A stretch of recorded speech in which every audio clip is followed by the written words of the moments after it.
we're live. Hello, everybody. Welcome to What You Need to Know. I'm Sybil Wilkes, and that's Kym Whitley over there. I'm so glad you're here. Thank you finally for opening up your schedule and allowing us to chat with you for a minute or two. How you doing? I'm very happy. I didn't check my microphone and nothing, this live stuff. I'm very happy to be here, Sybil. I done printed up your newsletter because I was like, oh, I didn't highlight the parts I was supposed to be familiar That's okay. with. That's okay. That's okay. I'm just glad you're here because we tried to get you on a couple of times and some stuff has come up and you're just so busy, Kym Whitley. You and Sherry are probably two of the busiest comedians during this pandemic that I know. Wow. David Arnold, he's got time with the family. He's doing videos with the dog and all of this, and other, J. Anthony Brown is still working, and George Wallace comes on with me on a regular. But you and Sherry are just like doing the darn thing. So before we get out of here, I do want to talk about your podcast, Two Funny Mamas, which is really funny. Really, really funny. You guys tell great stories and have a real sisterhood, and I love the genuine love and affection you have for each other, as well as the real sisterhood, because y'all will tell each other the truth. There's no holding back on any of that stuff. So Kym Whitley is also involved. It has a number of TV projects and stuff, BET, 20, and other stuff that you're doing. So we'll talk about that as well. But I want to talk about what's going on in the news from the What You Need to Know newsletter. And for people who don't know, we have a newsletter every day, Monday through Friday. And it's called What You Need to Know. We have 5 stories in there that we think are important to the African-American community, because as Kym and I know, working for Tom Joyner, Kym also as an alum, proud alum of an HBCU, that would be Fisk University, know about the importance of super serving and being a part of the African-American community. And that's what we tried to do on our newsletter. So if you would like to be a part of that and join our subscription club, please go to sybilwilkes.com and subscribe. And it's also available for you to give as gifts to your friends and family, because it's free. So Kym, please send it to your dad, because you know how I love him. I need to send it to him, but I was like, can he watch this link? I should have sent it to him. Can he rewatch it afterwards? Yes, okay. Yes. This goes up. We'll have it up as well, so that your dad can watch us from on YouTube. Go to YouTube, and we'll send you the link so that he can watch it. Please. And as your dad is in Cleveland, how are things in Cleveland these days, by the way? Dad is excited because summer is coming, and it's coming. It sounds like Chicago. I know, he's like, summer's coming. I was like, it should be. It's definitely here in LA, but yeah, he has not been out because of this COVID. Mm-hmm. And at 80 plus years old, he's losing muscle mass. Even though we make sure he has all the food, he's not eating as much. He's getting very thin. So it is a challenge. That's a concern as our moms and dads and aunts and uncles get older, and a lot of them lose their appetite, and we're trying to tease them with a little Ensure, or having them pick up those cans of vegetables and work on their muscle tone and stuff. Or you could just bring them to Dallas and we'll go to Yogi's Yoga and we'll do a little stretching for them there. We need that. But I think about the cans of vegetables. I'm going to call him and tell him, pick up the cans of vegetables. Yeah, just do that, and that'll give him a little something to, like you said, to redefine and to get that muscle tone back. That's a good idea.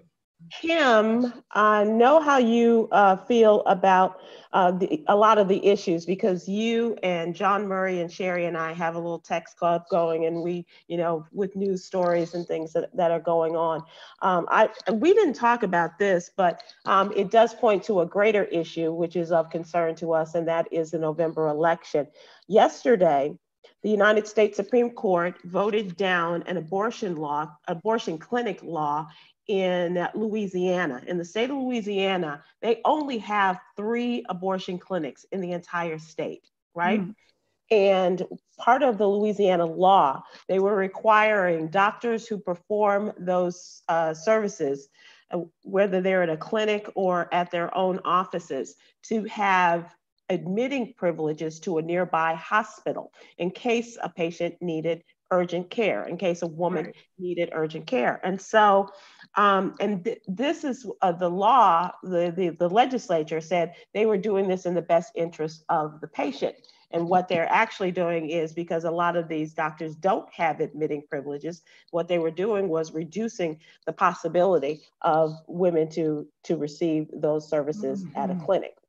And so, in a really interesting move, because, and you got to watch this, the chief of the Supreme Court, Chief Justice Roberts, sided with the more liberal side of the court. And so by a 5-4 margin, they voted that this law is not constitutional. And so now the 3 clinics will remain in business. Now, if they had upheld the Louisiana law, as other states have done, they would have reduced the number of clinics from 3 to 1. But what this points to, Kim, and for folks who are watching this, is that, well, what does this have to do with us? The Supreme Court has to do with us. And as we come to this election, and the president will have the opportunity to name not just one, I suspect more than one justice, if not before the end of his term. And that will put the court solidly in the conservative leaning branch or block. For a very long time. But here's the thing. Even if we get a president that we like, that we approve of, hello, Joe Biden, it's not just a knockout of the park to say that he is going to be, he can nominate a Black woman to the United States Supreme Court, as he has promised. But the promise is in the action of the United States Senate.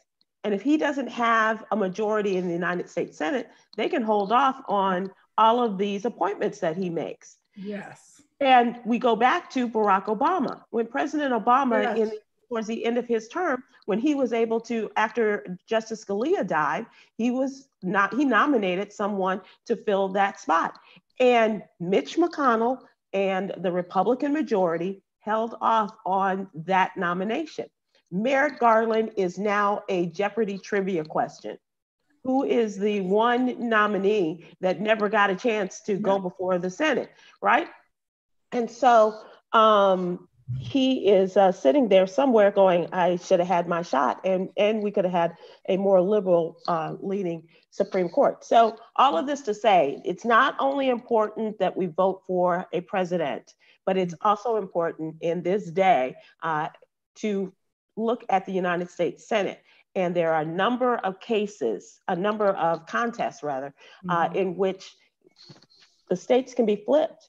And they're even looking at conservative states like Kentucky, and I'll come back to Kentucky, Texas, Arizona, and being able to flip the Senate blue instead of red. Now, as I was talking about Kentucky, just today it was announced that the African-American man who was running for the Democratic nomination, his name is Charles Booker, he lost to the former fighter pilot, Amy McGrath, for the Democratic nomination. So she will go up against Mitch McConnell. This is a big deal. Yes. And because of the way that things are moving, and especially in terms of this time when we are protesting about the police treatment of George Floyd, about the killing of Breonna Taylor, about the murder of Ahmaud Arbery. And this is our time to really talk about these things. So Kim, what are you thinking and what are you talking about in terms of the way the politics and the way this election year is going? Well, first of all, I want to ask you a question, because when you're talking, you are a person who knows politics and you put out your newsletter and you know what's going on. And when you say the word contest, as a layman, I know what you mean, of course, but as someone listening or watching, when you say a member contest, what does that mean? Campaigns. Campaign. Campaign elections, contests in which one candidate goes up against another. And so that's pretty much it. Just another word to call it the election, a right. contest. Well, I think that's just interesting to me because I would so much because my biggest argument, and I had to call my dad one day, is because I found a lot of people, unfortunately now, saying my vote doesn't count. I don't need to vote. And to try to explain why your vote counts. We went to the argument, I call it Sherry, the electoral college, explaining, like you said, judges, the senators, the everyone else, why it is so important, our DAs. I think that's when you just struck a chord that I think that's going to be the biggest fight, especially to the younger people, to explain why it's so important to vote. Just like you said, with the contest, with the Supreme Court, what happened with when Obama was in his last term, that it is important because we don't understand government. We're not really taught it in school anymore. We had remember that a bill is just a bill on Capitol Hill. We had that kind of thing. That Schoolhouse Rock, yes. Yeah, Schoolhouse Rock, yes. That's how I learned. But it's still very confusing, and people don't understand why their vote is important. And I think that's the biggest thing that we're fighting with. Even if you go out now and you're trying to register people, during the protest, people were trying to register people, and all you heard was, my vote doesn't count. So now I'm in an argument with you. Why am I fighting with you to get you to register to vote? You know when people died for this, right? Okay. That's a crazy thing. And then we sound like our mamas with that whole, But you're right. You're right. Those are the discussions we need to be having. And especially when we talk about all politics is local. It's really important when you talk about the DA. Let's talk about your DA in Los Angeles County. Yes. Here's a woman who Black Lives Matter wants not to run anymore. They want her to resign, not just not run for her third term. They want her to resign. And because she's not bringing the cases against police in these police brutality cases. Yes. And she needs to, and she should have. And it's hard, when you look at a Black woman and, I've met her, I've talked to her. And then I started seeing people, I was like, well, what she do? It's what she didn't do, right. And I don't know how you fix that. I don't even know how, unless she came out and said, okay, I'm making some changes, this is what I'm going to do.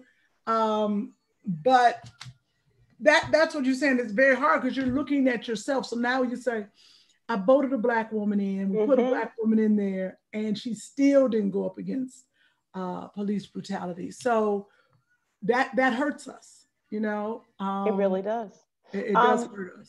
But look at Atlanta. They have a Black DA, Paul Howard, and he brought the charges pretty quickly against the policeman involved in the Rayshard Brooks case. Yes. And 11 charges against the man who killed him, who today was able to bond out. Was given a $500,000 bond levied by the judge, so he will be able to get out. But DA Howard did bring those charges against him, as opposed to Jackie Lacey, the DA of Los Angeles County, who has not been bringing the cases. And I mean, the Black Lives Matter people in Los Angeles are going hard and fast and furious against this woman, so much so that even high-ranking lawmakers like Adam Schiff, who's a big muckety-muck in the United States Congress, he has withdrawn his support of Jackie Lacey in her re-election campaign. Oh, the pressure. They're not outside the lady's house, are they? Yeah, well, they were. Remember that? Remember that, Kim? Remember when they went to the house and her husband stood outside with a gun? Yes! With a gun! I forgot about that! Yeah, I was like, okay, y'all Black. Stood outside. Yeah, he stood on the front porch with a gun and said, you get off my property. Yeah, is there anything you think at this point she could say? Like, how do Kim, you? I think it's in the action, don't you? She's got to bring some of those police cases to court instead of saying, I don't think that we can win or that he'll be acquitted. That's not good enough anymore. No, Got to show him. No, not these days. Not with what's going on right now. Right. The way these people protesting, you know how mad you got to be to say, I'm gonna protest and catch COVID. You know how upset you got to be to say, I'm gonna put my life on the line, I'm gonna take a rubber bullet, I'm gonna take a brick. I said, I'm gonna get this COVID. Come on now.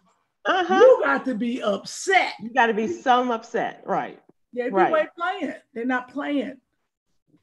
Let me tell you, and this isn't a story we've covered, but this is just really interesting to me.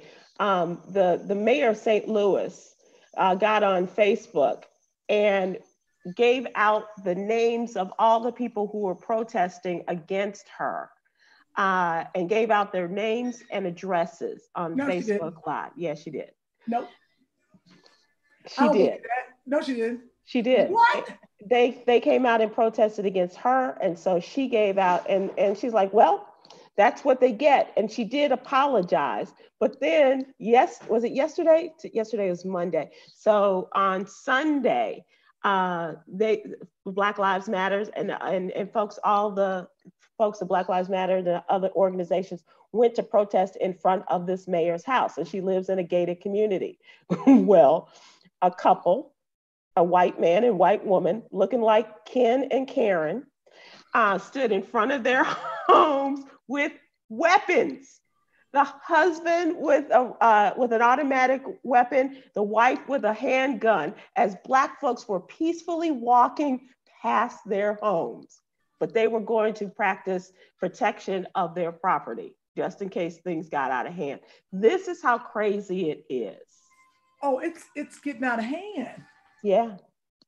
They stood, I didn't see that one. Yeah. I did not see that one. Girl, it's crazy. It's out of current. I know that's not what you was talking about. You was talking about the abortion laws in Louisiana. Yeah, but politics is all local, Kim, as they have said for years. And these down ballot, as they call it, down ballot, not just for president and vice president, not just for the Senate, although that's very important this time, not just about the United States Congress, that's important because that's more locally involved with you, but also the district attorneys and the mayors and the county executives and those who make the decisions about who's going to be your police chief, who is going to bring cases against that police department, who's going to make those changes to make sure that the policemen and police officers don't have use of the chokehold anymore, that they, and all of these things that they have used in order to the detriment of Black people, especially. Right. Even in Colorado, we were talking about Elijah McClain, the young man with the special young man who was killed by police, and that whole case is, the people have spoken. Millions of people had to sign a petition for the governor of Colorado to even instruct his staff to take another look at this case because the DA was not taking them seriously enough. And now so now they're going to take a look at it. But it's the district attorney, once again, who can bring charges against these policemen. And now the policemen are in even more trouble because they may have taken some pictures of themselves in unfortunate poses and saying things at the site of where Elijah McClain was killed in Aurora, Colorado. Yeah, so that's another story. It's crazy, but that's why your vote counts. They got to understand. Because putting people like that into office who don't think that there is enough to bring charges against them, and that lives like Elijah McClain's and Breonna Taylor's. I mean, we're still talking about no charges being brought against those policemen after 3 months. Nothing. Right? Now, didn't the police chief or someone did something for the Breonna? Oh yeah. Well, the police chief was fired, and the interim police chief fired the lead officer. Okay, got it. But still no charges. He's been fired, but that's it. And the other plainclothesmen were also. And they'll go work somewhere else. That's what that's a part of the Justice and Policing Act that the Democrats are trying to prevent from happening, right?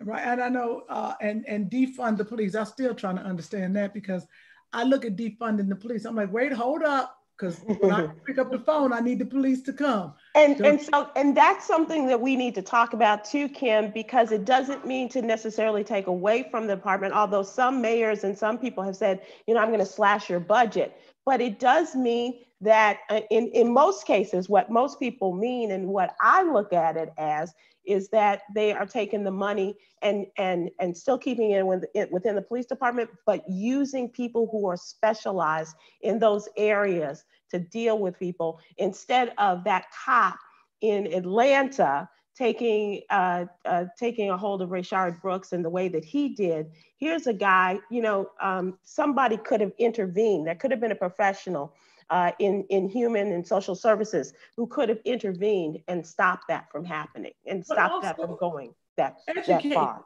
You can become a police faster than you can become, I don't know. Kym, you put in fewer hours to become a police officer than most people have to put in to become a hairdresser or a barber. Yes, it really is. And as important as my hair is, and I'm really feeling the effects of the coronavirus, I would be willing to have them put in fewer hours as a hairstylist. It's the truth. That even happened in the George Floyd case. The guy he don't know nothing. All they know how to pull it. Just got on the job. He is a total rookie. Just got on the job. And I'll be honest with you, I have a friend of mine who's a police officer, and he said, they need to be college graduates. That's what he said.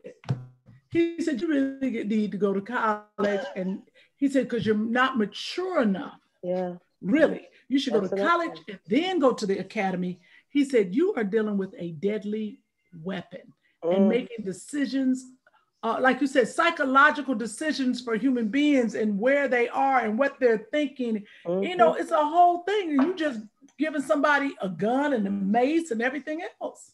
And you're mad because the guy stole your taser, which isn't doing anything, and runs away with it. And that's why you shoot him 3 times? Shoot him, because that was nothing but ego. Yeah. You gonna shoot him because he took the taser? Because he took your taser and made you look bad. Yes, that's all that was. So that made you look very bad. Upsetting. So Kym, we can talk about politics a lot more, until we're all blue in the face. But here's the deal. There's a case of the first Black Attorney General in Kentucky, and this is going to be in the newsletter tomorrow. His name is Daniel Cameron, and he has not done anything in the Breonna Taylor case yet. All of these policemen, as I said, one has been fired, but no charges have been brought against him. Daniel Cameron was engaged recently, and his pictures of the engagement have gone across social media. Did I miss this? Wait. No. You may not have seen it, but here's the deal. People are, and I wrote about it today for tomorrow, because people like Beyonce and others are, sending him letters and saying, please, come on, get on this case. Do something about these policemen who came in the middle of the night, a no-knock warrant, rammed down her door, killed her, and no charges have been brought against these men. And so he said, this is a case of great magnitude and importance, and it takes time and patience. Well, my point is, if you have the time to get, and I'm not saying you shouldn't have a personal life. That's the first thing. You do deserve to have a personal life. But in this day and age, why do we have to see you're getting engaged when you should also be working on a case of this importance regarding the life of Breonna Taylor in your state, in Louisville, Kentucky? And so, Now, one of the other discussions is that Daniel Cameron is a Black man and his fiance is not. Come on! Come on! So I missed it. You didn't put this in our group chat? I was gonna do it tonight, actually. I'm looking at it. I'm like, what? What? I know. He's marrying a Becky. I can't wait to tweet him. Oh, you done got you a little Karen, huh? She could be, but let's call her Becky for now. Becky. And but people haven't talked about that so much as the fact that he is a high-ranking Republican Black man. He is a mentee of Mitch McConnell. Mitch McConnell is his political godfather, and he is not doing a damn thing in regards to the Breonna Taylor case. And because so he's that's lost. He's asleep. He not woke. He lost. He don't even know he Black. You know that, right? He like Joshua. Joshua don't really know he Black. That's your baby. Let me tell you something. My baby need to be dropped off in the hood for about 2 weeks. 2 good weeks. Isn't that what happens when you send him to Cleveland for the summer? No, they in the suburbs. No, I need to send him to his cousins in the South, his cousins in the hood. He need to go to Chicago, Detroit. Where was it you guys went that one time to North Carolina, to South Carolina? Yes, we sure did. And he was Black then, but he got back here and he got in that school and he got confused. Mommy, I was like, what you say? He's talking funny, he acting crazy. He showed me little girl he liked. I was like, that ain't a Black girl. A Black girl. I said, you Black, boy, you Black. What you think you are? You Black. And so then I stopped shielding him and I stopped saving him from the news. I turned the news on, made him watch it. Then I turned it on. I said, you ain't listening to no lullabies. Before you go to bed, you gonna watch this news. Yep, you see his knee on his neck? That could be you. Watch it. And now go to sleep. You Black. Okay, maybe I went too far. You think? Telling you, these kids. Joshua's what, 7, 8 years old? He's 9 years old. He almost a grown man. At 9 years old, back in the day, he'd have been picking that cotton. Let me tell you something, he'd have been getting that horse out that barn, 9 years old. And if we was in the South, he'd been getting some watermelons. Whatever we working on the farm, go get that goat from yonder, because the little goat done ran away. Go get our baby goat. Done ran. The things he be doing, bring that corn in, clean that, at 9, because they're going to marry him off at 12. Right. And make some nice little Joshuas and some big old bucks and all of that stuff. Yeah, so I got to get him, so my Blackness ain't right now. That's the problem. So Kym, would you want him to go to an HBCU like you did and have that experience, or hopefully by that time, he will have been sent to the hood enough times that he doesn't have to, question whether he's Black or not, or would you want him to have that experience? I want everybody to have an experience. I want white people to have experience. I want Asian people to have, everybody should have experience of an HBCU. And I'm saying, either you do your undergrad there or you graduate there or something. It's like going on a Tom Joyner cruise. It's something you gotta do in a lifetime. And I say that because I grew up in a white neighborhood at a certain age, and I thought I was gonna go to Cornell. I'm going to a white college. I don't know what my mama said. My mama said, no. We're sending you down to Fisk University. I was like, she tripping. But I had what am I do? I can't drive myself. I can't pay myself. My mama sent me down there. I was in culture shock. I didn't know what hot sauce was. Baby, they had that hot sauce, and Fisk, it wasn't like, it was literally on the table with the salt and the pepper. Right. And I was like, wait a minute. And I saw people putting it on their chicken. I was like, oh. And on their fish. I said, what are you doing? Why y'all putting that red sauce on there? They were like, this is hot sauce. I was like, what is hot sauce? Let me tell you something. They gave me some hot dogs. My head almost fell off my body. No, it didn't. Yes. So you gotta have the black, that's just part of it. I saw them put sugar in their grits. I was like, we ain't know none of that. So Joshua is gonna need that. I'm gonna be honest with you. The way he acting now, I really just want him to get a scholarship to get into college. Any of them. So mama ain't got to pay for that. So, but he got to get into that HBCU. I think it teaches you who you are. It gives you a lot of culture that I was missing. And did it give you the confidence that you have now? I would say it helped. My confidence, of course, came from my crazy family because I went into Fisk crazy. But I believe at HBCU, the teachers care more. The classes are smaller. You can talk to your teacher. You can be like, look here, I know you want to give me this F. I know you do. But my mom and daddy are abusive. See, you tell a teacher that, like, no, they really are abusive. You can say that, or they're going to cut me off. Or, you know, anything. You can say, the teacher will be like, okay, I'm going to give you a D-. I'm going to work with you. Give you this D-, but you come back here next semester, and I don't want you playing. The teachers, even the white professors, they talk to you differently at HBC. Even your study groups, and everybody's in it together. And I think because the slaves, I think our ancestors are down at them HBCUs. I swear they are. They underneath the ground. They pushing us through. You feel some kind of energy at the HBCU. You feel like you back in the civil rights. Okay. Well, some of them because the school ain't changed. Right.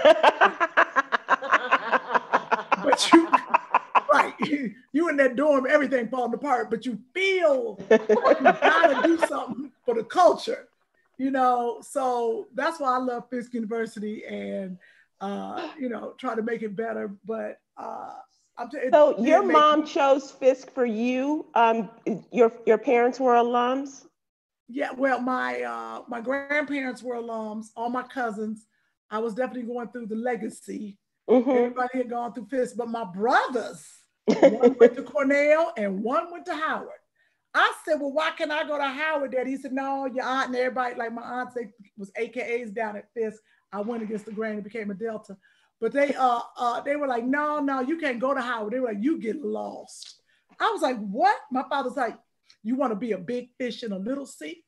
Or you want to be the little fish in the big sea? Which one you want to be?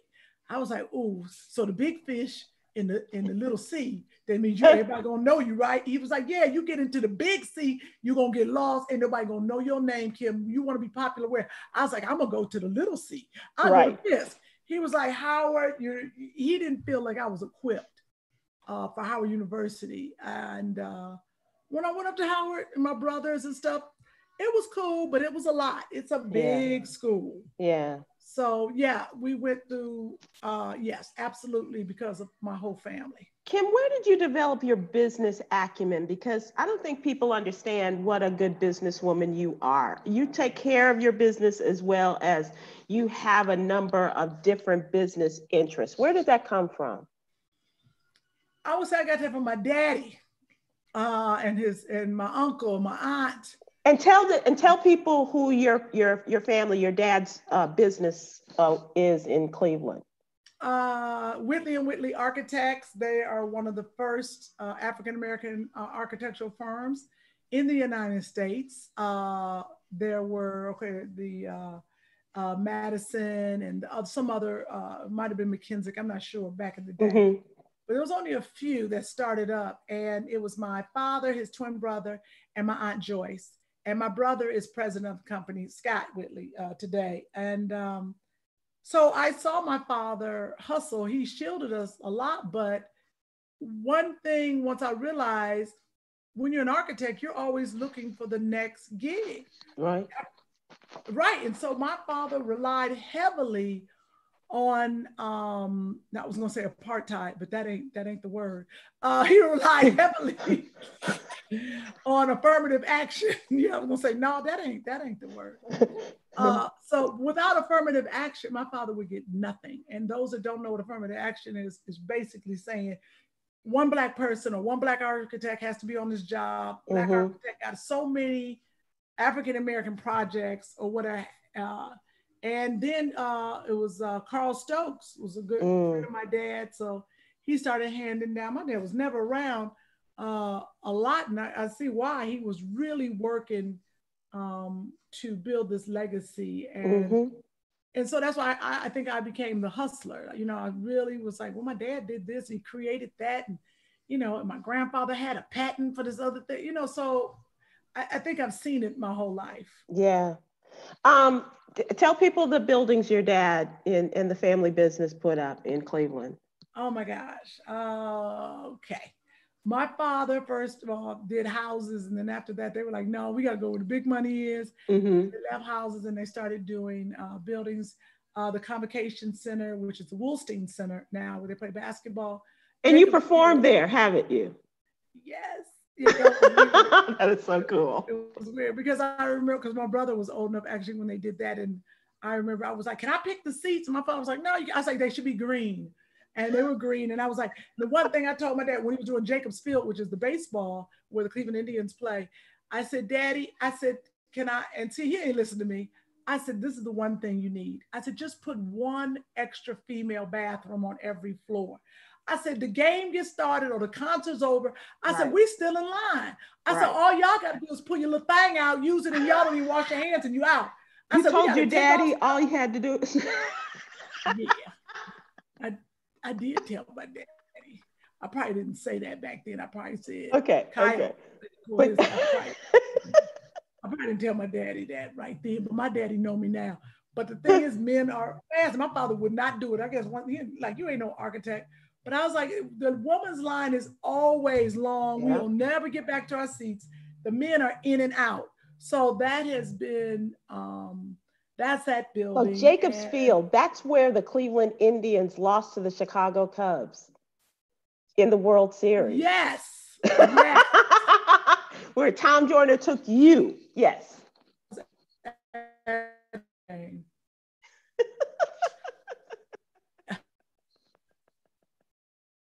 So you have frozen here. So I'm gonna talk about this story. And the reason why I was talking about your business acumen is because I've been to some great, yes. So we have a story about Black and female-owned Popcom. Say again, Kim. Popcom. It's a vending startup and made history through crowdfunding. This is our story number 5. I apologize. Oh, we lost her. Okay. We'll get her back, hopefully. But this is a automated retail technology company. She's coming in and out, specializing in smart vending and kiosk solutions. Recently made history by raising over $2 million in capital through crowdfunding.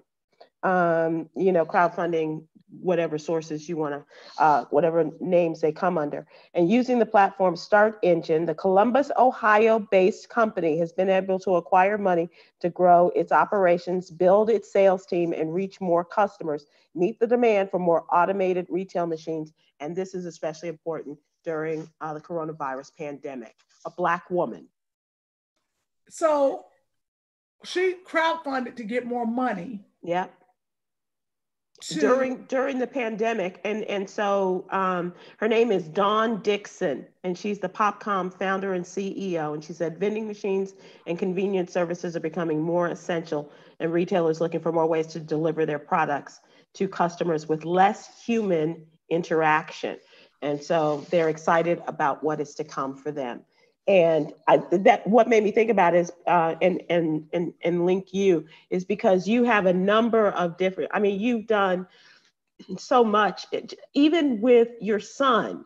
And when Joshua was a little boy and he had all of these allergies, and you had the foresight to create a t-shirt, right? Yeah, I wish you'd have told me I'd have brought the daggone t-shirt in here. Hey, that's right. The Don't Feed Me shirts. So like when Joshua goes somewhere with people, or he's at school, or out with other people, not you, and don't know about his allergies, you had all of these things on the front of the T-shirt, and you check it off as to what he could and could not have, or Yes. could not have, rather. Especially when he was younger and couldn't speak. It said don't feed, and then it has a space for the child's name, and then you check off what they're allergic to. And then I got parents of autistic nonverbal children to ask me to make bigger shirts. So I made larger sizes for them. Do you still have that? Do you still do it? I still do that. It's at don'tfeedme.org. I've got a couple other businesses that I've been doing, especially getting it together for, during the COVID and the shut-in. You start looking at your business sense and what are you doing. And let me see, do I have it right here? I still have my, hold up, y'all. Y'all still looking? I didn't bring She my might shirt. not have pants on, so we'll keep that close. I might not have pants on, but let's see what else I got in here. And I have my straws. I don't know what my straws are. I feel like, who I feel like, what's the Wizard of Oz when he went behind the behind the curtain? I got a heart for you. I got this one. Yeah. The Quick Stick, which is KWICS. The Quick Stick is, I call this the car seat helper. You know how you have to take the car seat belt and you put it behind there and have to loop it? Right. Well, this hooks on it, and then you pull it through, and you don't ever have to scratch up your hand, and you can fit your hand through there. And then since we were killing the turtles with our plastic straws, I got grass straws made. And as you can see, it's Whitley product. Now, I heard you talk about the grass straws, but never got a set of grass straws. I got to send you a set of grass straws. And those are grassdrinkingstraws.com. So, and the Quick Stick is on Amazon, which is KWI. KWIK? KWIC. C. Okay. And then stick. Okay. Yeah, so Quick Stick. It's been hard to find. That's a problem. But, and the t-shirts. So I've been, you're right. My father and my grandfather were inventors. And my father invented something we used on Raising Whitley. It was a pop-up camper. It was I remember that. Yeah. Yep. The car van, he made it. And he never really got it off the ground. And he didn't get credit because I know, was it Pontiac that had a car like that? It was like the pop-up camper that came out of the car. It was like Pontiac Aztec or something like that. Yeah, they did. It sold from your daddy. But then so you want your daddy's money. The View copied off of Old Drama. I mean, what you want me to do? The View, and I know that's a great bone of contention between you and your bestie. So tell me about Two Funny Mamas. That is your podcast. Yes. I love the podcast. The podcast Two Funny Mamas with TWO Funny Mamas. Me and Sherry Shepherd. We do one every week. I fought against it, Sybil. I know. Just like y'all sending me them little, I look at y'all's texts and I'm like, what are they talking about? And Sherry can talk. She really does say that. She says, what are you talking about? I do. Or I catch up late. Like you had Sherry on the show. Did Sherry let you talk? Like I let you talk and listen to you, or did Sherry have to jump in with her opinion because Sherry thinks she on The View? Well, she is on The View. She's still on The View. She really is. And God bless her for that, because sometimes we just need her to, just kind of guide us. Right. No, I look at her sometimes, boy, that Barbara did a number on you, didn't she? But I love it. I love because before she wasn't a talker. I mean, when she first started it. So I love that she's very opinionated and she talks. So we have a good time. We really get into our rhythm and we talk about everything.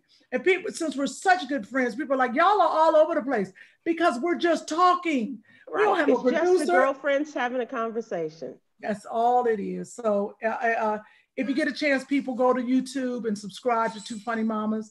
And you can listen to it. It drops every Thursday, iTunes or wherever you can hear your podcast. But it's been a joy. It really has. It is so much fun, and it's like being in a conversation with you too, and like, oh yeah, and laughing and just having and telling your stories, single moms, mothers of sons, all of your show business experiences. You told the Louis Vuitton story when Tom took you guys to buy up the store and all that, and all of your other experiences. It's a delightful journey through your friendship. It really is. Oh, thank you very much. Funny. So tell me about your TV stuff. What are you auditioning right now? Are you working on some things for once we get out of the pandemic and quarantine? Oh, you gonna bring that up? Oh Lord. Why do you go bring up my unemployment, Sybil? Because you're always working. Oh my gosh, the business is shut down. And I don't know when it's going to go back up. SAG has put some guidelines up that when we go back, you're going to have to take a COVID test three times a week. I've taken it once. I had a headache for a week. Yeah. It went up my nose. And when I they had the thing that went all, I heard it goes like up to your eyeball. No, it was at my eyebrow. I was like, could you give me a little eyebrow wax while you up there? And they're like, hold still, hold your head back. And you can't go no, because you're in the car, right? And so that headrest, they did that on purpose because the headrest stopped you. If you're in the office, you usually can be like, oh, get away. That headrest stopped you. And by that time, they up your nose, you're done. So, Black AF on Netflix just got picked up for a second season. I know. I was very excited about that. I don't know what we're going to do. Unfortunately, my show, which I loved, Florida Girls, that was on Pop TV. Pop TV went away. It was owned by, I forgot another network, but they got rid of it. So we were like, oh, it's a great show, had great ratings. And we are starting up our second season. So we went somewhere else. They went everywhere trying to sell it. Florida Girls is not coming back. That hurt my heart. I liked playing the con artist.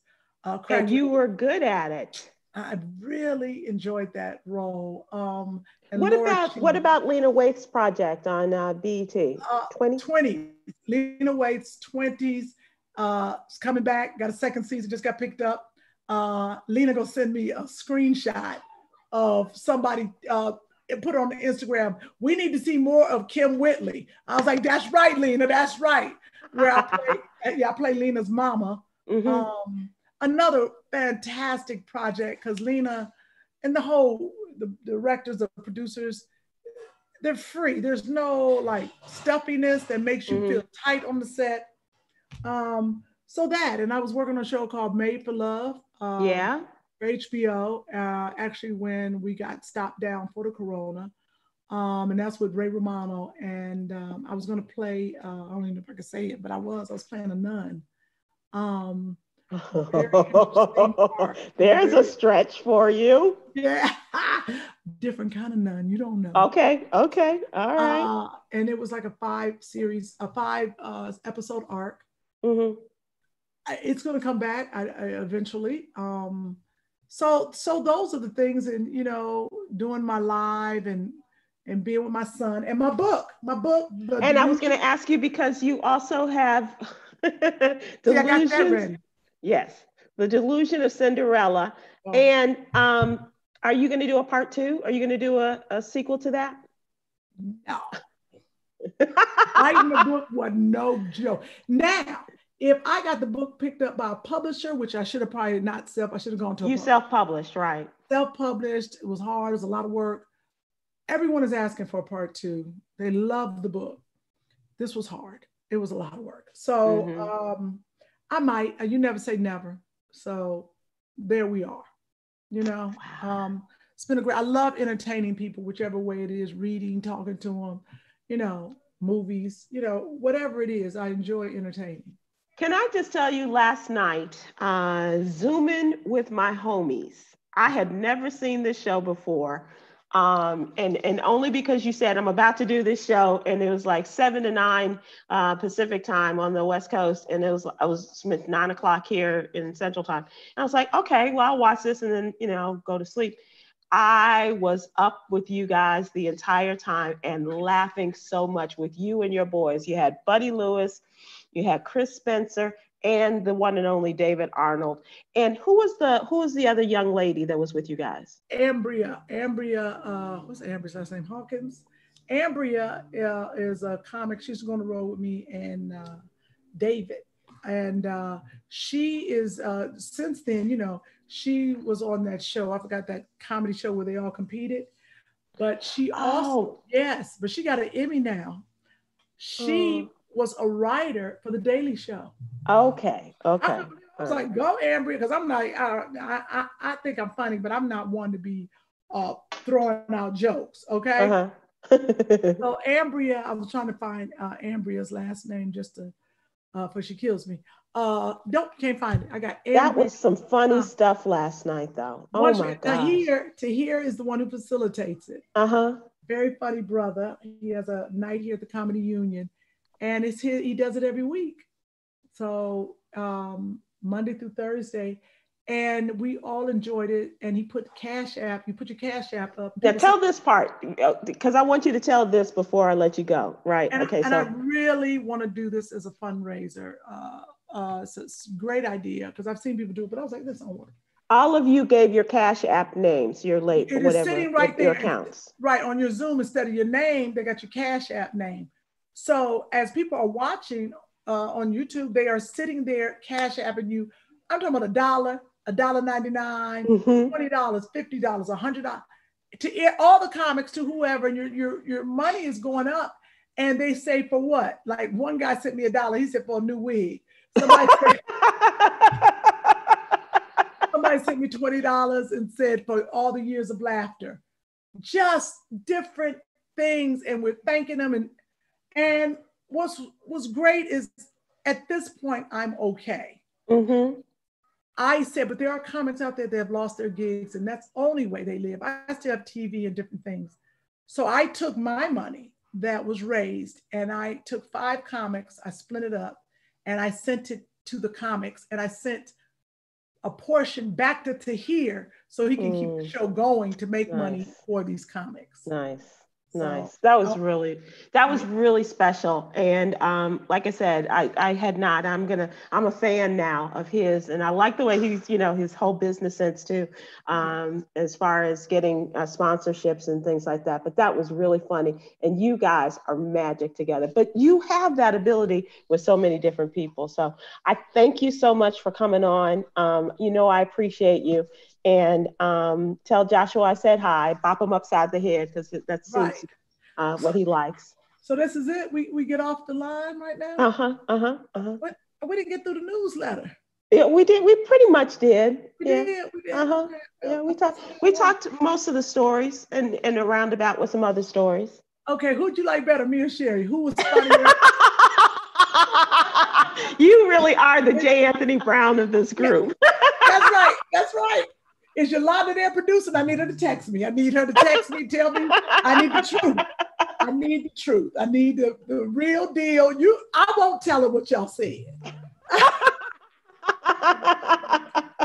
It's like both my daughters, yes. That's right. And follow me on social media. Please, at Kym Whitley? Yes. Okay. Kym Whitley, and are you still doing the Corona Chronicles? You know what's so crazy? The school homeschooling almost killed me. Oh, okay. And then the protest, so I stopped because I was like, ain't no time for me to be cracking jokes. Oh shoot! Have you ever sent the wrong person? I sent them a text. I said, Sybil on YouTube, and then this is to my neighbor. They were like, YouTube, I can't find it. Oh Jesus! Now I got to be like, no, it's fine. I'll send you a link. So send me the link. I'll send you the link. I'm messing up. Yeah. And say hi to your birthday boy, your birthday buddy, as well as one of your former co-stars. George Wallace is watching us today. I love George. That's right, my birthday twin. Yes, right. That's right. You guys are both on Georgetown. July 21st with my cousin Crystal, as a matter of fact. That's right. And George will be on with us Thursday. So appreciate your watching, George. Kim, thank you so much. It was so much fun. And Thank I'll be you looking so for much. Two Funny Mamas the day after tomorrow when it drops. When it drops, thank you so much. I appreciate it. Okay, I love you so much. And All I right, will. love you. Okay, All take care, right, everybody. all Thanks right. so much for joining us. Please subscribe to the What You Need to Know newsletter and all of Kim's incredible number of projects. Please go out and support her as well. And you can cash app her, and I think this time she might keep the money. Thanks. Be careful, be safe. We'll see you tomorrow. Stephen Hill will be on with me. And this is really exciting. We're going to talk to Erica Alexander. She has a documentary that is coming out, and it is about the life and times of the ever wonderful and great John Lewis. And look forward to talking to her and to having Stephen Hill on our weekly chat as well. Thanks so much, everybody. Thanks again, Kim. Appreciate you. Talk to you. Bye.